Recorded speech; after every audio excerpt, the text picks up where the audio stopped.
Diwata Pares QC, marami bang kumakain? Tara, samahan nyo kami. Nagpunta kami ng madaling araw dahil abangan namin yung Anli ni Diwata. Napakalaki ng lugar niya rito, kasya yata ang 100 tao rito, sabay-sabay kakain. At ayan, umorder na kami ng 4 na overload, 100 pesos lang, overload na yan. Tapos Anli sabaw na yan. Sagot ni Boss Madam ang aming pagkain ngayon. Syempre, bagong sahod. Ayan naka-ready na ang mga orders.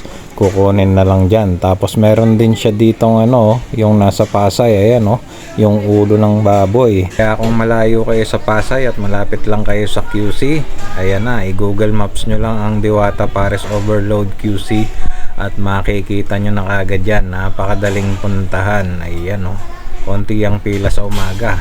Tapos ayan ang dami ng chili oil nila tsaka garlic. Ayan may toyo, may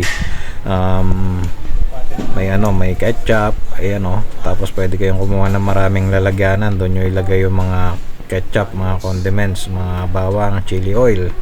Pero pagka-order namin, ang dami na rin dumating, kaya sabay-sabay na rin kami nag-order. Sumunod lang sila sa amin, bali nauna kami. Okay, ito, wag mo na ito lagyan. Sabaw lang sa akin. Pwede nyo rin gawing libangan to, yung paglalagay ng garlic, chili oil, toyo, tsaka ketchup at kung ano-ano pa. Parang masarap gawin Okay ka ulit. Yan. Nakalain mo, ginawa pa akong ututo.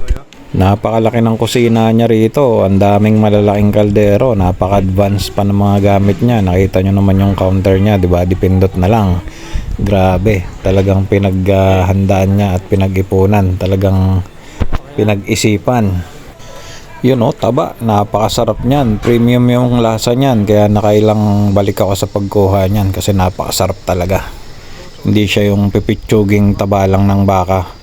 Yung kasama ko nga na hindi kumakain ng taba ng baka, nakumbinsi namin na kumain dahil ang sarap talaga. Pati yung sabaw panalo. Tapos yung kanin masarap. Yung kanin maganda. Mainit panalo. Siyempre kanin yung magdadala dyan. Tingnan natin iba. Yan.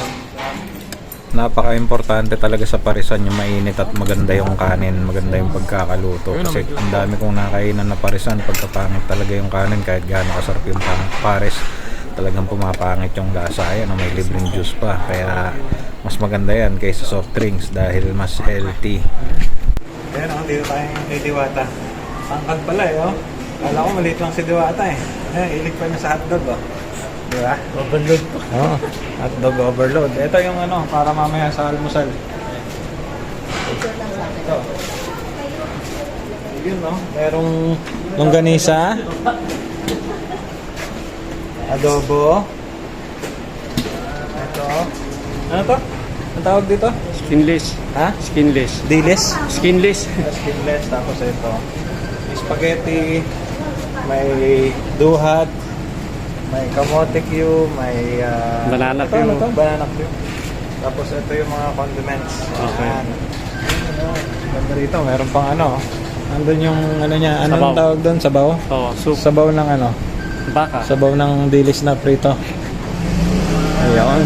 Ang tabi Diwata Diba? Pangkaw. Diba? Siguro mga 6'3 and 6'4. Ayun Ano masasabi niya? Ano masasabi niya? Yes. Solve ba? Solve? Sold. Solve. Masarap. Sarap. Bawi. Bawi-bawi.